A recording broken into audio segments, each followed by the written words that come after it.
Hey, Joe Zarzaur here with another segment of Zarzaur Law TV. Dr. Malone, today we're talking about traumatic brain injuries. I think when people hear that, they think, oh my gosh, your skull must have been fractured and you must have had a bunch of blood and they must have had to repair your fractured skull. And traumatic brain injuries happen on soccer fields, football fields, all the time, every day. Like they happen in car wrecks all the time. Even if you don't have a cut on your head, you don't have an impact necessarily with something in the car like the A pillar or the B pillar or the windshield. They happen because your brain is floating, pretty much, right? Correct. Is that accurate to say the brain is floating? Yeah, so the skull is the hard case that the brain lives in.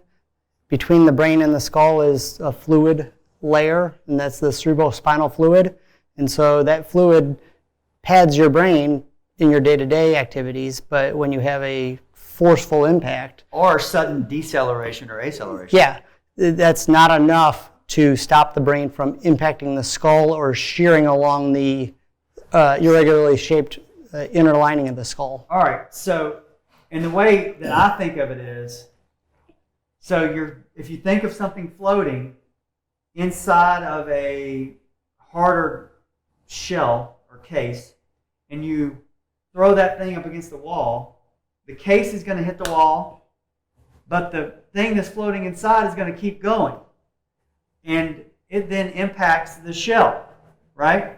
So, and when your brain is moved around, jostled in a car wreck, even if it's not a significant catastrophic car wreck, you're still going to have really harsh, sudden movements, deceleration movements, you're either forward or back. Yep. Where your brain is going to either hit your skull, the inside of your skull on the front side, or hit the inside of your skull and then bounce back, and the back is going to hit the back part of your skull, potentially. Yeah. And there's medical terms for that whole mechanism, so it's not always, I hit the front of my skull or front of my head, so the injury's there. It's the opposite side of your head sometimes, it's the opposite side of the brain. What are the common symptoms? Because I hear this a lot. And clients report that the ER said I have post-concussion syndrome. Yeah. Mm-hmm. They rarely call it TBI until it's later in the process. It's usually called post-concussion syndrome. Yeah, scalp contusion, cerebral contusion, superficial head injury, closed head injury. Those are the things that you'll see in your discharge paperwork along with the concussion. Yes. And so what are the symptoms of a concussion? So symptoms of concussion are the real nonspecific, and in the grand scheme of bad things that could happen in a car accident, they're relatively innocent. It's like I'm a little unsteady on my feet. I'm a little dizzy. When I get up fast, it feels like I'm going to pass out. It can be difficulty with sleep-wake cycle, irritability, to have a loss of actual sense, like loss of smell. Yes, that's one of them, but that's pretty extreme. So we're talking more the, hey, like the person that you live with is all of a sudden acting a little bit different. Light. Yeah, sensitive to light. Their hearing is not as sharp. Some of the short-term memory is not as sharp as it used to be. And again, it's a pretty significant change from right before that incident till the weeks or months following the incident.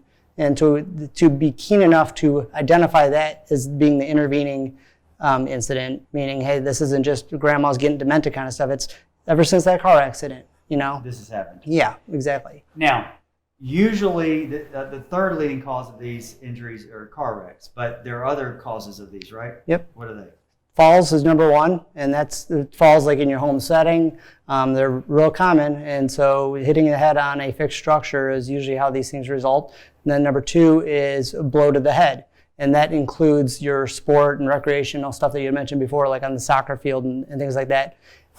Those numbers have gone up in the last decade, but it's not because they're happening more often. It's because we are more aware of needing to diagnose it with childhood concussion, things like that, with sports injuries and all these concussion protocols. So it's not like all of a sudden we're living more recklessly. We're actually paying attention to something that's been there forever. Right. Most people, they used to call it, you got your lights knocked out, you saw floaters, or you really gave that guy a big hit. Yeah, slobber knocker or something. Yeah. I remember being told that playing football and soccer as a kid, right? Mm-hmm. And then, concussions aren't necessarily dangerous in an isolated sense. I mean, they just happen sometimes, right? Yep. Mm-hmm. And when is it that a concussion becomes a traumatic brain injury? I know they're all traumatic brain injuries. When does a concussion become a permanent traumatic brain injury? What typically happens, and how is it diagnosed? Okay, so it's not diagnosed with one single test or one single visit to a doctor's office. It's been defined as a process, meaning you start with your primary care doctor or with even like an ER and getting referred somewhere, and you end up seeing specialists, neurologists, neuropsychiatric workups, and also imaging. Neuropsychologist. What is a neuropsychologist? That comes up a lot. What does a neuropsychologist do in regards to a traumatic brain injury? So a neurologist will look at your neurologic function, things you can feel, touch, movements you can make, things like that. The neuropsychiatric evaluation is how your brain processes information. So it's kind of like doing quizzing your brain. So instead of sitting down with a pen and paper and doing arithmetic or spelling, there are other processes that they test, like your shape and your how sensible you are to different orientations and things like that, and to try and trick your brain and see if it's plastic enough to work around the problem they're putting in front of it. Very good. We're going to put links below this video to different resources that Dr. Malone has vetted that are reliable for traumatic brain injuries. If you or somebody you know or care about has been involved in a traumatic accident and has suffered a serious concussion or what you think is a traumatic brain injury, you certainly can reach out to us at 855-HIRE-JOE, or you can find us on the web at zarzaurlaw.com. Thank you both. Thank you, Dr. Malone. Thank you.